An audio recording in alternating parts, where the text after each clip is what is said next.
Warning untuk segenap militer dan rakyat Indonesia. Pengakuan mantan perwira senior intelijen Tiongkok. Klaim mengatakan, saya adalah perwira senior intelijen militer Tiongkok dan saya tahu kebenaran tentang penyebaran virus corona. 在抗战时期的影默部队现役的一些代表，也是展示我们这个英雄部队的后代，怎么能够传承我们的优良传统。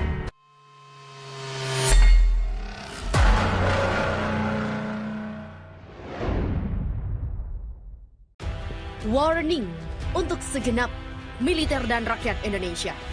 Pengakuan mantan perwira senior intelijen Tiongkok. Namun sebelumnya jangan lupa untuk share, subscribe, dan juga komen agar kami lebih bersemangat untuk memberikan informasi-informasi terkini untuk Anda. Berikut ini adalah informasi selengkapnya. Klaim mengatakan, saya adalah perwira senior intelijen militer Tiongkok dan saya tahu kebenaran tentang penyebaran virus corona.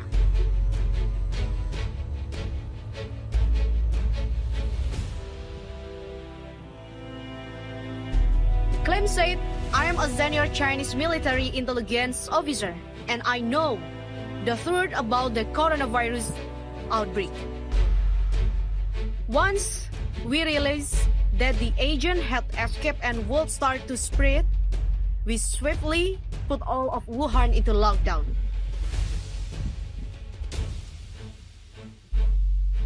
China kehilangan 21 juta pengguna ponsel selama wabah corona. Mati semua? Klaim mengatakan, saya adalah perwira senior intelijen militer Tiongkok dan saya tahu kebenaran tentang penyebaran virus corona. Izinkan saya mengawali postingan ini dengan mengatakan bahwa sama sekali tidak ada cara untuk memeriksa informasi berikut. Itulah sebabnya saya mempostingnya di kategori analisis di situs web ini. Namun, saya mempostingnya dalam upaya untuk mengetahui apa yang sebenarnya terjadi dengan seluruh wabah COVID-19 coronavirus dan mungkin mendapatkan beberapa jawaban di sepanjang jalan. Saya mendorong semua orang untuk berkomentar di bawah postingan ini di bagian komentar dan membagikan ini di media sosial. Pengetahuan adalah kekuatan. Ambillah untuk apa nilainya. Yang berikut ini diposting di Reddit oleh pengguna Wuhan Virus Throwaway. Saya adalah warga negara Cina di Wuhan yang menduduki posisi tinggi dalam intelijen militer. Saya juga anggota Partai Komunis Tiongkok. Sebagai pejabat senior di dekat puncak partai, saya memiliki akses ke banyak informasi rahasia dan saya telah terlibat dalam banyak proyek pemerintah rahasia. Saya memiliki gelar doktor dari universitas terkemuka di negara barat. Itulah sebabnya saya dapat menulis akun saya dalam bahasa Inggris. Saya memiliki informasi yang saya percaya dapat menyebabkan penggulingan pemerintahan saya. Ini juga relevan bagi miliaran orang di luar Tiongkok yang semuanya sekarang dalam bahaya eksistensial. Tidak akan mengejutkan Anda mendengar bahwa jika identitas saya diungkapkan, hidup saya akan berada dalam bahaya besar. Seperti halnya istri dan anak saya meminta kepada Anda untuk menghormati fakta bahwa saya telah menghapus semua akun ini dari fakta yang membuatnya mudah untuk mengidentifikasi saya. Sekarang Anda akan terbiasa dengan wabah 2019 nCoV atau baru-baru ini juga dikenal sebagai NCP atau hanya coronavirus. Anda pasti pernah mendengar bahwa itu berasal dari Wuhan, sebuah kota industri di Cina, dan itu berasal dari binatang, kemungkinan besar kelelawar atau terenggiling yang dijual di pasar hewan liar. Anda akan diberitahu bahwa itu adalah penyakit seperti influenza yang pada kasus-kasus parah dapat menyebabkan pneumonia, kegagalan pernafasan, dan kematian. Akhirnya, Anda mungkin pernah mendengar bahwa meskipun penyakit ini sangat menular, namun berbahaya hanya untuk orang tua atau mereka yang memiliki sistem kekebalan tubuh yang lemah. Tingkat kematian resmi sekitar 2% atau lebih. Semua itu adalah kumpulan kebohongan yang dibuat oleh negara Cina. Tahun lalu, protes anti pemerintah berskala besar meletus di Hong Kong. Komite Tetap Partai Komunis Tiongkok menganggap ini sebagai ancaman besar bagi integritas dan stabilitas Ibu Pertiwi. Pemerintah AS dan Uni Eropa sama-sama tahu bahwa Cina diam-diam bekerja membuat agen biologis yang akan membuat para pemrotes tunduk patuh. Tanpa merinci, saya mengerjakan proyek itu. Kami mencoba mengembangkan semacam semprotan yang dapat disebarkan dari helikopter atau drone dan yang akan menyebabkan keterbelakangan mental dan perubahan perilaku. Tentu saja, karena Hong Kong adalah salah satu kota paling terbuka dan internasional di dunia. Partai memutuskan bahwa terlalu beresiko untuk melepaskan agen biologis di Hong Kong tanpa terlebih dahulu mengujinya. Untuk itu, diperlukan sejumlah besar uji coba manusia. 2 kelompok diidentifikasi untuk uji coba ini. Pertama, kami mengumpulkan sejumlah besar yang disebut radikal Islam di Provinsi Xinjiang, yang disebut radikal Islam di Provinsi Xinjiang, dan membawa mereka ke apa yang kami sebut camp pelatihan. Kami sudah menggunakan camp-camp ini untuk eksperimen manusia selama beberapa tahun. Tetapi adanya protes Hong Kong berarti kami melipat gandakan upaya kami. Kami mengekspos para tahanan ke berbagai agen percobaan alfa. Karena ini tidak berbau dan tidak terlihat, subjek tidak menyadari bahwa mereka mengambil bagian dari uji coba medis. Tingkat kanker yang tinggi, demensia prematur, depresi bunuh diri dan kematian karena kegagalan organ dapat dengan mudah ditekan. Karena camp-camp tersebut terletak di bagian yang sangat jauh dari tanah air kita. Setelah percobaan awal menghasilkan agen beta, itu diangkut ke Provinsi Hubei, di mana ia ditempatkan di fasilitas pengujian militer khusus di luar kota Wuhan. Ini bahkan bukan rahasia yang dirahasiakan. Keberadaan fasilitas ini telah dilaporkan dalam berita internasional. Bahkan, fakta bahwa letaknya dekat dengan pasar hewan liar adalah fakta yang diketahui.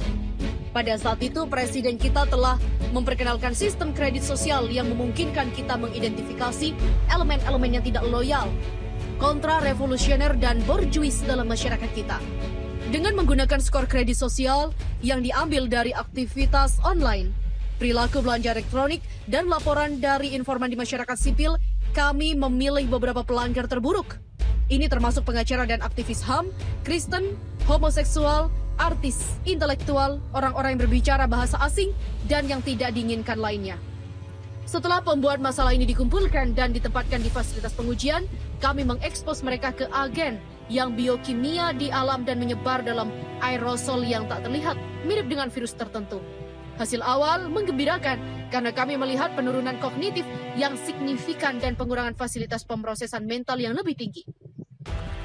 Pada dasarnya, orang-orang yang tidak diinginkan kita menjadi cacat mental ringan yang justru merupakan efek yang ingin kita hasilkan untuk memenangkan populasi yang gelisah di Hong Kong. Sayangnya, dengan cepat menjadi jelas bahwa agen juga memiliki efek lain. Sekitar 1 minggu setelah retardasi terjadi, subjek kami mengalami kecemasan besar dan serangan panik. Akhirnya mereka mengembangkan gejala yang mirip dengan skizofrenia paranoid. Pada saat itu, tubuh mereka memburuk dengan cepat. Mereka mengalami pendarahan internal yang hebat. Dinding pembuluh nadi mereka larut. Mereka keluar dari mata dan mulut mereka dan jaringan mereka hancur. Untuk mengatakannya dengan cara barat yang lebih langsung, mereka mulai meleleh. Kematian biasanya terjadi karena kegagalan banyak organ. Ini didahului oleh setidaknya 5 hari penderitaan parah yang tidak dapat diatasi dengan obat penghilang rasa sakit. Pada saat itulah, saya pertama kali melanggar protokol kami. Satu subjek, seorang wanita tua yang telah menerbitkan kartun memfitnah presiden kami, memohon saya untuk kematian dengan desakan sedemikian rupa, sehingga saya merasa kasihan dan menembaknya. Saya ditegur, tetapi untungnya keluhan itu hilang ketika saya setuju untuk mengganti biaya peluru. Aku bersumpah pada diriku sendiri untuk tidak lagi menunjukkan emosi yang tidak perlu. Kami memutuskan bahwa agen kami tidak dapat digunakan. Itu terlalu merusak untuk tujuan kita. Kami ingin penduduk Hong Kong tunduk pada kami. Kami tidak ingin memusnahkannya. Secara alami, teman-teman Amerika kami pada waktu itu menaruh minat pada pekerjaan kami dan meminta sampel untuk keperluan penelitian dan pengujian mereka sendiri. Mereka mengisyaratkan bahwa mereka ingin menggunakannya untuk menyelesaikan kesulitan-kesulitan tertentu di Venezuela. Biasanya kami akan setuju karena kami menjaga hubungan persahabatan dengan CIA. Tetapi mengingat sifat agen yang sangat beracun, kami menolak. Ternyata ini adalah kesalahan besar CIA. Dia yakin bahwa kami telah mengembangkan sesuatu yang sangat kuat dan ingin menyimpannya untuk diri kita sendiri. Mereka menawarkan banyak uang kepada salah satu peneliti kami. Dengan bodohnya, dia setuju untuk menjual spesimen kepada mereka. Kami menemukan tepat pada waktunya untuk penyerahan dan mencoba menghentikannya. Dalam baku tembak berikutnya, jangan repot-repot mencarinya di berita. Tidak pernah dilaporkan dimanapun. Beberapa lusin orang tewas. Namun yang lebih penting, agen melarikan diri. Baku tembak terjadi di pasar hewan liar yang telah dilaporkan sebagai lokasi penularan hewan ke manusia yang mulai mewabah. Tapi tentu saja tidak ada transmisi seperti itu. Itu hanya lokasi di mana CIA seharusnya menerima botol tertutup berisi agen. Botol itu hancur ketika dijatuhkan oleh pengkhianat yang telah setuju untuk menjualnya kepada orang Amerika. Sekarang saya mengerti Anda akan skeptis. Jika saya benar-benar seperti yang saya katakan, mengapa saya membagikan informasi ini di internet? Izinkan saya meyakinkan Anda bahwa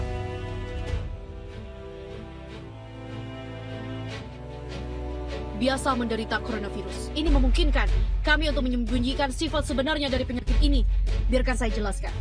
Saat ini, musim flu di Tiongkok. Ketika kami menyadari bahwa kami tidak bisa lagi mengandalkan penyebaran agen, kami mengirim orang-orang kami ke semua rumah sakit dan memerintahkan semua dokter untuk mendiagnosis setiap kasus flu biasa sebagai coronavirus. Kami datang dengan nama baru 2019 nCoV dan membagikan lembar fakta yang menggambarkan penyakit buatan.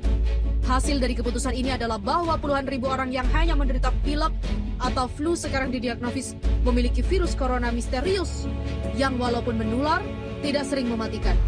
Walaupun ini menakutkan masyarakat, itu memungkinkan kami untuk mendorong narasi bahwa penyakitnya tidak begitu mematikan. Itu juga memberikan kami waktu untuk siap menghadapi malapetaka yang pasti akan datang dengan memberlakukan kuncian di Wuhan dan kota-kota lain di Provinsi Hubei. Anda belum pernah mendengar ini di berita-berita dan mengingat ukuran Wuhan dengan jumlah penduduk 11 juta, bahkan tidak diketahui oleh banyak penduduk. Tetapi dalam beberapa hari, ribuan demi ribuan orang terinfeksi dan tak lama kemudian mereka menderita kematian yang menyengsarakan yang sudah saya jelaskan. Dalam seminggu, ada begitu banyak mayat, sehingga kami tidak tahu apa yang harus dilakukan dengan mereka.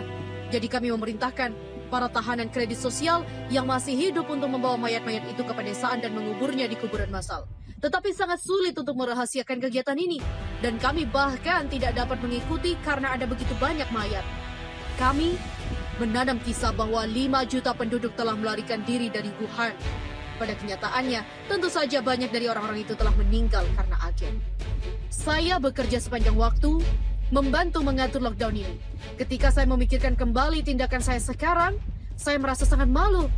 Pada saat itu saya masih percaya bahwa saya berjuang untuk tanah air saya dan memerintah dengan tangan yang keras. Saya tidak berpikir bahwa itu benar untuk membunuh Dr. Lee. Dia adalah pria yang penuh kasih dan baik hati. Dan dia peduli pasiennya. Bagaimana tanah air kita tidak mendapatkan manfaat dari memiliki dokter seperti itu? Saya berbagi kekhawatiran saya dengan istri saya. Tetapi dia meyakinkan saya bahwa saya tidak boleh mengatakan apapun kepada atasan saya. Dia mengatakan itu terlalu berbahaya, bahwa mereka menghargai kesetiaan di atas segalanya, dan bahwa saya hanya akan menemukan masalah jika saya mengetahui dan mengakui keraguan saya tentang praktek mereka. Dia juga menunjukkan bahwa kami mendapatkan manfaat dari perawatan medis prioritas.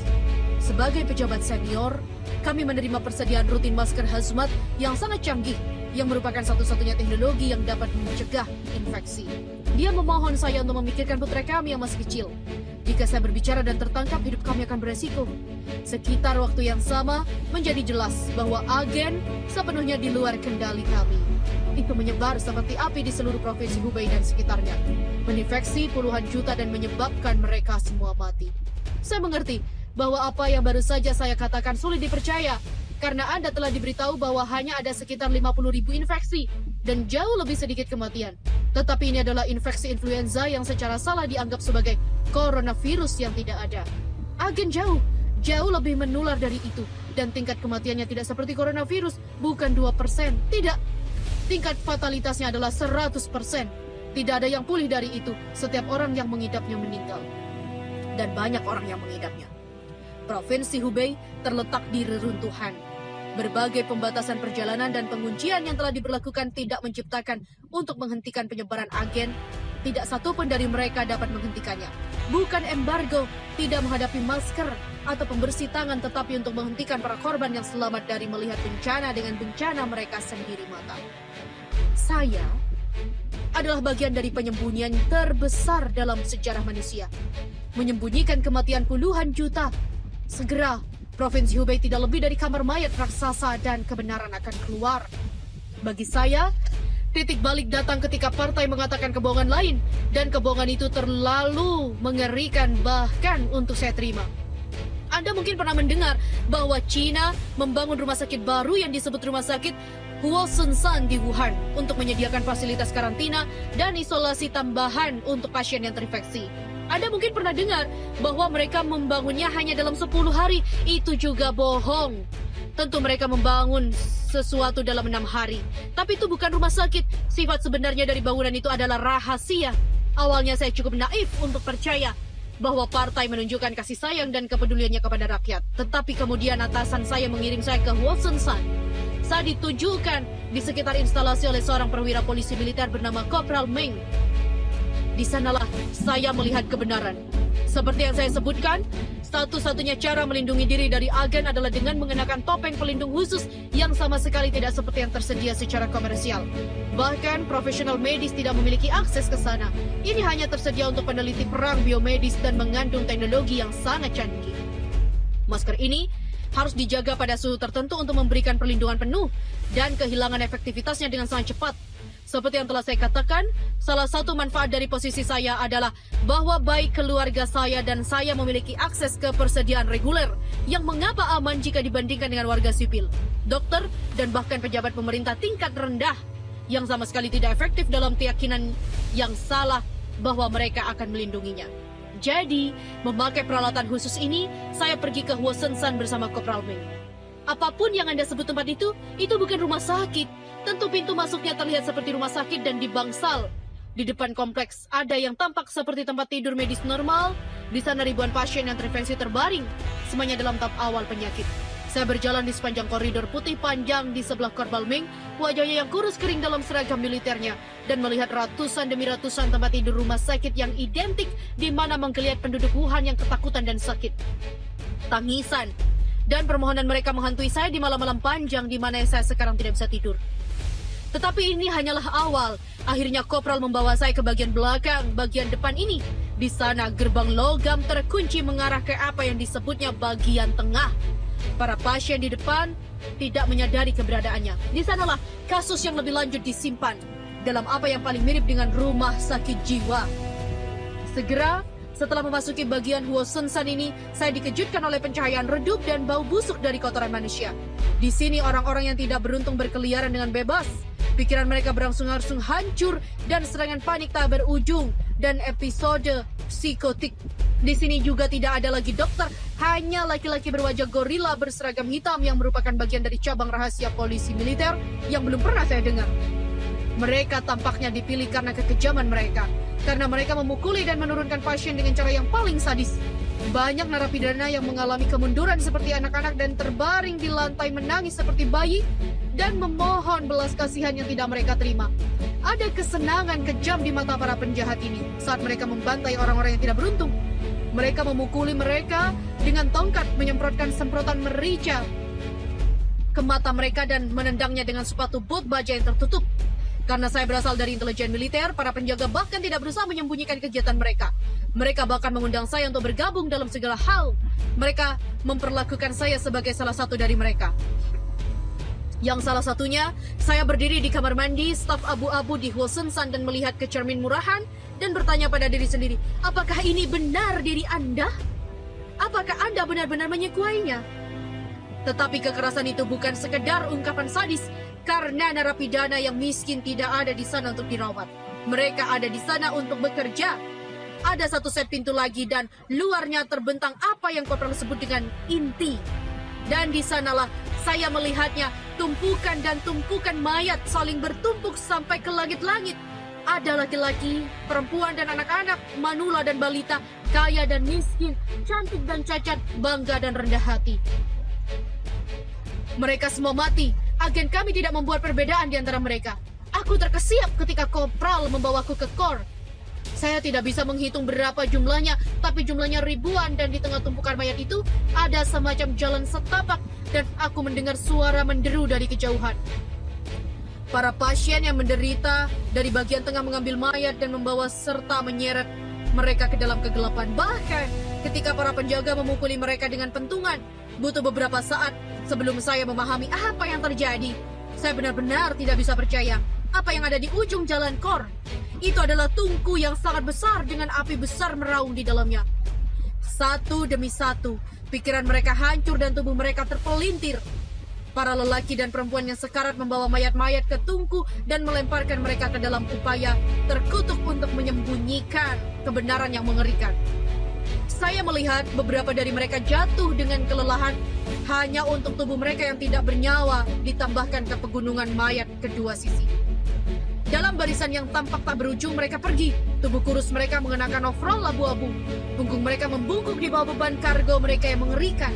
Banyak yang melolong dan mengerang-ngeri, dan suara mereka tergabung dalam hiruk-pikuk kesedihan yang masih ada di antara deru api.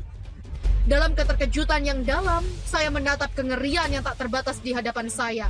Di sampingku berdiri Kopral Ming, wajahnya yang baru dicukur tanpa perasaan seperti sebelumnya. Ketika saya berbalik untuk menghadapinya, dia menatap saya, mulutnya tersenyum tetapi matanya tidak. Kami menggunakan energi unik untuk mengoperasikan Huo Sen San. Kami menghemat banyak sumber daya negara dengan cara ini. Dan lihat, dia melambaikan tangan ke galeri orang mati. Dan ada begitu banyak dari mereka di sini. Ada hampir bisa menggambarkannya sebagai energi terbarukan. Dia tertawa dan melambaikan tangannya dengan gerakan aneh di kemah. Aku berdiri terpaku dan menatap pemandangan neraka di depanku. Orang-orang berseragam hitam berteriak seperti Daewon. Pada para bajingan, dia membuang mayat-mayat itu untuk mereka. Mereka menanggalkan apapun yang memiliki nilai perhiasan, uang tunai, pakaian mahal, dan melemparkan barang-barang ini ke tumpukan besar di sebelah tungku. Ketika saya bertanya kepada Kopral apa yang akan dilakukan dengan barang-barang itu, mereka mengatakan bahwa mereka akan digunakan untuk membayar biaya perawatan yang dikeluarkan oleh pasien yang tinggal di Huo Sen San. Saya muntah di toilet. Ketika saya memerah dan keluar dari kios, Kopral Ming berdiri di dekat pintu dan menatap saya.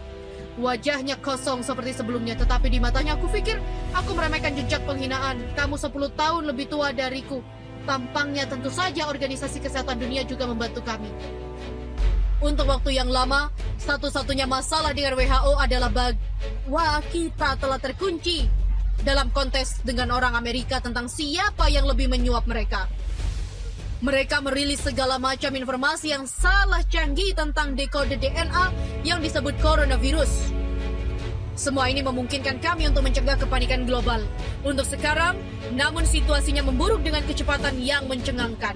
Saya enggan mengungkapkan terlalu banyak tentang hal ini, karena itu akan membuatnya terlalu mudah bagi musuh saya untuk mengidentifikasi saya. Tetapi, saya dengan cepat mulai menerapkan langkah-langkah untuk melindungi para pemimpin paling senior kami. Jika Anda melihat berita dunia, Anda akan melihat bahwa Xi Jinping, presiden kami, menghilang sekitar 1 minggu setelah wabah, sebelum terlihat lagi dengan pemimpin Kamboja. Anda harus tahu bahwa orang yang bertemu dengan pemimpin Kamboja itu bukan presidensi. Itu adalah tubuh ganda yang selama ini bertahun-tahun dilatih untuk terlihat dan terdengar seperti presiden kita. Presidensi tentu saja tidak cukup ceroboh untuk mengambil resiko kematiannya sendiri. Dia dengan aman berlindung di bunker rahasia di bawah Zhongnanhai, markas besar partai di Beijing.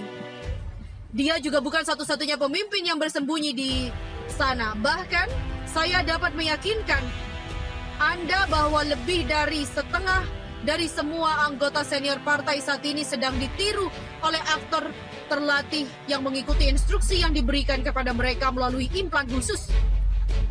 Apakah Anda benar-benar berpikir bahwa Perdana Menteri kita akan mempertaruhkan nyawanya dengan pergi ke Wuhan? Semua ini berarti bahwa pemerintah kita telah lumpuh total dan fungsi negara telah diambil alih oleh militer. Menjadi jelas bagi saya bahwa upaya kami tidak ada gunanya. Ya, penguncian, larangan perjalanan, dan pembunuhan jurnalis pemberontak yang ditargetkan memungkinkan kami menyembunyikan situasi sebenarnya. Kami menyembunyikan situasi sebenarnya di Wuhan, tetapi saya tahu bahwa ini tidak akan bertahan lama. Setelah kematian massal dimulai di seluruh dunia, menurut perkiraan kami, ini akan terjadi dalam minggu depan atau lebih. Semua orang akan tahu kebenarannya akan menjadi jelas bahwa kita tidak dapat melindungi diri kita dari agen. Masker bedah, pembersih tangan, sarung tangan, tidak ada yang bisa menghentikannya. Tidak ada yang lebih kecuali topeng hazmat khusus Tetapi itu tidak dapat diproduksi dalam jumlah yang cukup. Anda orang biasa bahkan tidak akan pernah menerima satu, apalagi jumlah yang cukup, melihat Anda melalui Holocaust yang akan datang. Bagi Anda yang membaca ini, oleh karena itu yang bisa saya sarankan adalah Anda menjaga orang yang Anda cintai tetap dekat dengan Anda. Peluk mereka, beritahu mereka apa artinya bagi Anda. Nikmati waktu yang tersisa dengan mereka. Tidak lazim dalam budaya Cina untuk mengekspresikan perasaan seseorang dengan cara ini. Tetapi saya telah belajar pentingnya gerakan seperti itu. Saya berjanji kepada istri saya bahwa saya akan menunjukkan dokumen ini kepadanya sebelum saya mempostingnya. Namun saya melanggar kata-kata saya. Aku mendengarnya menangis dalam isak tangis yang keras di kamar tidur. Dan keyboard laptopku basah oleh air mataku sendiri. Belum lama ini, kami menerima hasil tes reguler yang merupakan bagian dari perawatan medis prioritas kami. Dan kami mengetahui bahwa putra saya telah terinfeksi dengan agen. Polisi militer yang telah memberi saya topeng pelindung khusus telah memberikan topeng yang sudah kadaluarsa dan tidak efektif kepada anak saya. Topeng yang sudah dipakai oleh para pejabat senior dan kemudian dibuang ketika mereka tidak lagi melindungi mereka. Topeng saya sendiri di sisi lain selalu memiliki kualitas yang diperlukan. Saya kira mereka memutuskan bahwa anak saya memiliki prioritas lebih rendah daripada saya. Saya kira anak saya tidak bisa membantu mereka dengan menutup-nutupi mereka. Kami sudah lama memutuskan bahwa kami akan berbeda, kami akan jujur padanya selalu. Jadi ketika dia bertanya kepada kami mengatakannya sebenarnya. Kami memberitahu dia bahwa dia sangat sakit. Dia bertanya lebih banyak dan kami memberitahunya bahwa dia tidak akan membaik. Dia terus bertanya dan kami memberitahunya bahwa dia akan mati. Dia sangat kecil, tapi dia cukup tua untuk mengerti. Ratapannya yang menakutkan akan menghantuiku selama sisa hari-hariku yang menyedihkan di dunia ini. Biarkan mereka datang, biarkan mereka lakukan dengan saya seperti yang mereka mau. Saya tidak peduli lagi.